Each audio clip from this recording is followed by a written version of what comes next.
Halo, selamat malam pemirsa. Siti Sanoveni menjumpai Anda dalam Indonesia Business Forum. Baru saja kita saksikan bersama-sama bahwa KTT, Konferensi Tingkat Tinggi G20 ini ternyata sesuai dengan ekspektasi kita semua menghasilkan sebuah kesepakatan di antara kepala negara atau komunike, di mana diharapkan tentunya banyak juga pihak optimistis bahwa komunike ini akan bisa membawa dampak yang baik bagi perekonomian global, termasuk bagi perekonomian Indonesia. Nah, kita akan bahas pemirsa mengenai bagaimana dampak dan juga nanti seperti apa aplikasi dan konsistensinya untuk mengaplikasikan komunike ini, seperti apa komitmennya ke depan, dan bagaimana dampaknya tentu untuk menahan resesi global dan juga tentu bisa meningkatkan perekonomian dunia. Kita akan bahas malam hari ini pemirsa. Bersama saya di studio saat ini sudah hadir seorang ekonom, yaitu ada Pak Peter Abdullah, dan juga nanti akan bergabung bersama kami pemirsa melalui sambungan Skype ataupun juga telepon pihak dari Kemenko Perekonomian, yaitu ada tim asistensi Kementerian Perekonomian, yaitu ada Bapak Raden Pardede, nanti akan bergabung bersama kami. Saya malam hari ini tentu tidak sendiri, karena nanti pemirsa dari Nusa Dua Bali juga ada rekan saya Brigita Manohara yang siap juga untuk memandu mengenai dialog yang berkaitan dengan konferensi tingkat tinggi G20 yang sudah ditutup secara resmi pada malam hari ini oleh Presiden Republik Indonesia Joko Widodo. Nah, sebelum menuju ke rekan saya Brigita Manohara di Nusa Dua Bali, saya ingin menuju dulu ke narasumber saya yang sudah hadir ke studio kami. Selamat malam Pak Peter. Selamat malam Mbak. Nah, kalau misalkan kita melihat mengenai hasil dari komunike yang sudah dihasilkan, kalau tidak salah ada sekitar 25 poin atau 25 halaman. Akan seperti apa dampaknya nanti bagi perekonomian dunia dan juga kita tarik ke Indonesia? Ya, hasil dari forum G20 yang tertuang dalam 52 paragraf, ya, dan di sana tercantum juga semua komitmen, semua kesepakatan yang diharapkan bisa berwujud nyata, ya, membantu kita untuk pulih, ya, seperti yang dicanangkan menjadi recover together, recover stronger, ya.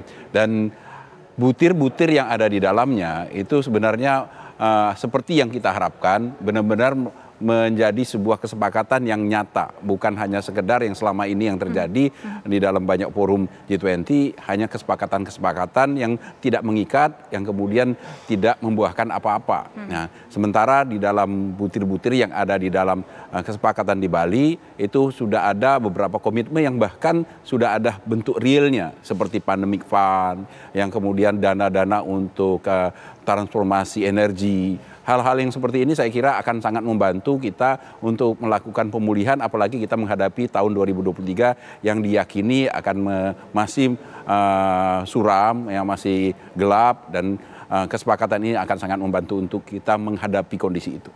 Kalau kita lihat sudah ada mungkin sebagian yang sudah terrealisasi, tapi bagaimana mungkin ada poin-poin yang lainnya juga.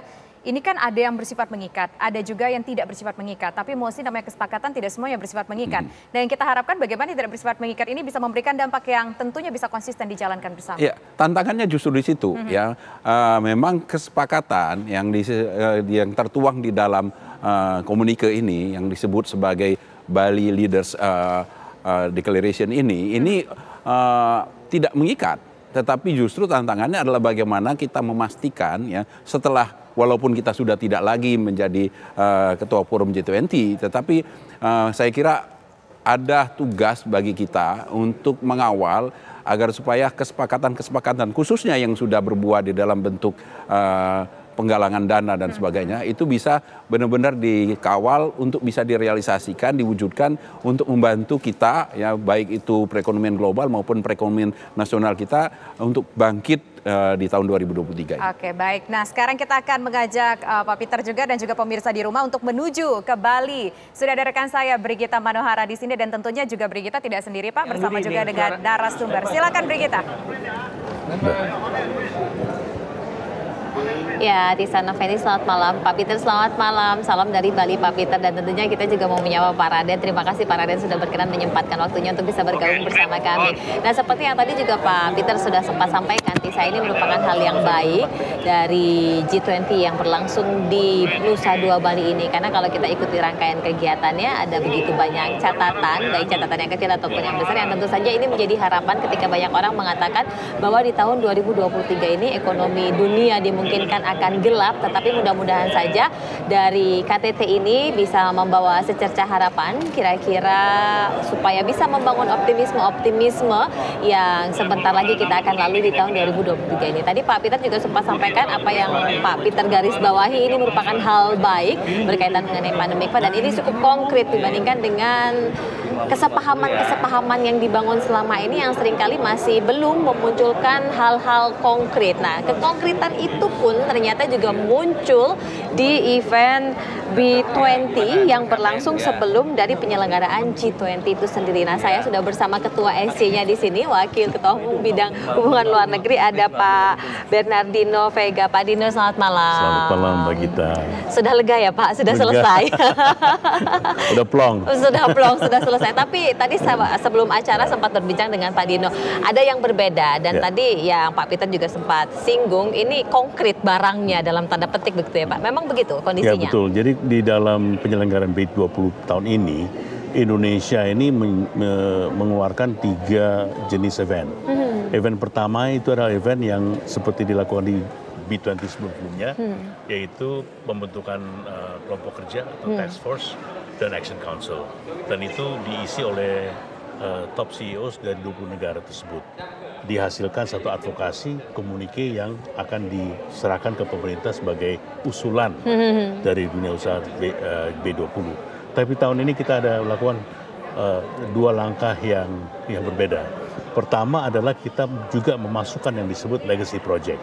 Legacy project itu adalah proyek-proyek atau inisiatif-inisiatif yang kita majukan yang nantinya akan jadi estafet untuk B20 selanjutnya. Inisiatif ini yang konkret, yaitu pertama adalah net zero, penurunan karbon emisi, di mana Indonesia mengusulkan ada satu pusat yang disebut net zero hub. Indonesia mulai dengan pembentukan net zero hub, kita sudah ada bentuknya, dan ini sudah ada 100 perusahaan yang berkomitmen untuk menurunkan emisi karbon. Ini dari dalam negeri Pak, yang memang selama ini beda sekali. Oh, beda. Tahun sebelumnya nggak ada seperti itu. Dan tahun depan kita akan harapkan bahwa India sebagai tuan rumah B20 akan melanjutkannya. Kedua, mungkin kita ada yang disebut digitalisasi, khususnya yang berkaitan dengan UMKM. Karena dilihat dari negara G20 ini, setengah nih sudah dari negara berkembang, ya kan? Dimana jadi atensi atau fokus kepada UMKM itu penting. Makanya proyek UMKM itu dimajukan dengan yang disebut Wiki Do, Wiki Learn, Wiki Act. Dan ini adalah legacy kedua. Dan yang ketiga adalah di segi healthcare, one shot program yang dimana kita memajukan beberapa kerjasama dengan beberapa perusahaan-perusahaan yang bergerak di bidang kesehatan untuk memajukan imunisasi di negara-negara G20 ini. Ini kan tadi Bapak sampaikan ada yang berbeda karena tadi ada komitmen. Ini ada lagi nih, ini yang penting nih. Yang ketiga ini begini, jadi Kadin itu melihat bahwa jangan sampai B20 ini cuma membicarakan antar elit, right? Jadi kita harus ada sesuatu yang membumi. Oleh karena itu kita menjalankan program ketiga, yaitu yang disebut investment forum.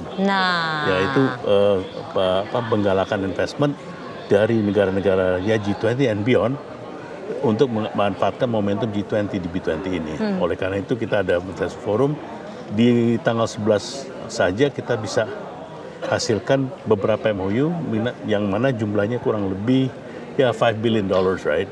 Banyak, Pak. Ya first phase ya. Yang tanggal 12, tanggal 13 kita masih kumpulin, belum dilaporkan sepenuhnya. Tapi kita berharap bisa lebih dari 5 miliar. Ini merupakan secercah harapan ketika banyak orang bilang 2023 ini akan kelam, tetapi dengan investment yang tadi sudah di MOU-kan nominalnya sedemikian signifikan untuk kondisi yang kata banyak orang lagi susah, ini kan nominal yang lumayan Pak sebenarnya. Karena ini ada twofold ya. Kita anjang G20 B20 ini memperlihatkan ke dunia bahwa Indonesia sudah berubah. This is the new Indonesia ya, yang di mana udah ada undang-undang cipta kerja, udah ada insentif pemerintah yang untuk meningkatkan investasi, dan ada keinginan dan kemauan dan keikutsertaan swasta untuk ke program hilirisasi industri. This is the new Indonesia. Dan kita terbuka untuk investasi, but the new investment model. This is the new Indonesia dan ada new investment model tadi yang disampaikan. Nah sebenarnya Pak Presiden Jokowi pada malam hari ini ada agenda makan malam dengan Presiden Xi Jinping dan kami sangat berharap Bapak Menteri Investasi Kepala BKPM Bang Bahlil Lahadalia bisa bergabung di sini untuk paling tidak sharing dengan kita hasil pembicaraan beliau dengan Presiden Xi Jinping pada malam hari ini. Tetapi kita jeda dulu, usai jeda kita akan lanjutkan dialog kita tentunya dalam Indonesia Business Forum bersama juga Tirta Noveni dan Pak Peter serta Pak Raden di Jakarta.